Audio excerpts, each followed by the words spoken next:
Alright, back on here. So what I was saying, like, this is going to add a certain, like a translucence to it. It is going to mix with the blue that I just put down, and it's going to do some cool things on its own.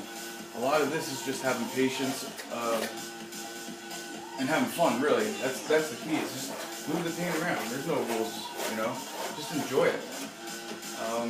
Try to get into the moment and not think about structure and what shapes are in your head or whatever. Just move the paint around where it feels you want it to go.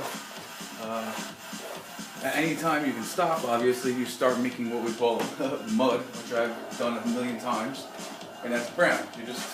You mix it too far. The key with this wet is to just let it dry. And that's where you're going to get the best results, and really just to know when to stop here, because just think about thinking forward. So later on, I know if I let this dry now and I have a good strong color of yellow here, I know that I can come back later with a thin red and it's going to really pop. But if I add that now, it's just going to turn orange and be really kind of dull. So it's, you get that after a little bit of time doing it. But I mean, this is just a knife. I prefer this better than a brush with some things because you can leaves these marks. And then the next layer is also going to leave marks on there, and it's going to fill in.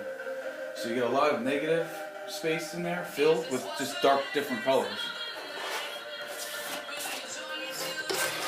And again, now I'm just going to have to wait and let this dry a little bit. Like this is temper paint. I just was working on another painting.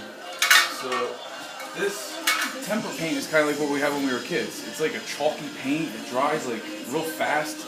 I think it's like real crap. But here, in this perfect example, like what will it do? I have no idea. Let's throw some on there. And this is one of those things that you'll have to come back and see what happens when it dries. This has a tendency to crack.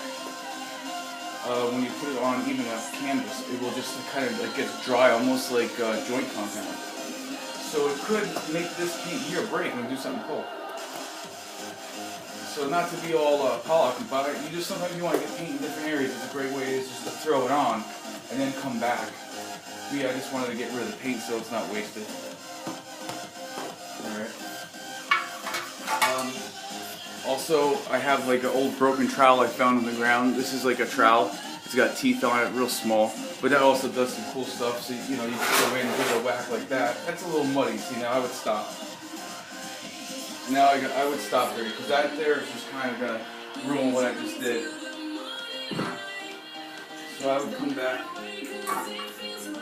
With one of these knives here. I'm going to use, can you see that? One of these here.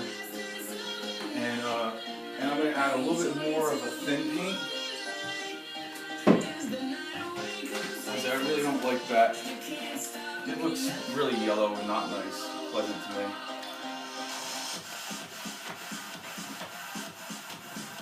And also, when you're thinking of your colors, I like to go with the complete opposite of what you're supposed to use. That's my method. Is not. These two colors don't go together. Who cares? Just put them together. It'll work. It'll work out.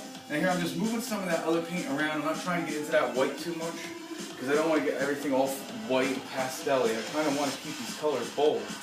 So I'm just trying to move some of this paint over here and like that. I don't know if you see this marbling effect. It comes out pretty cool.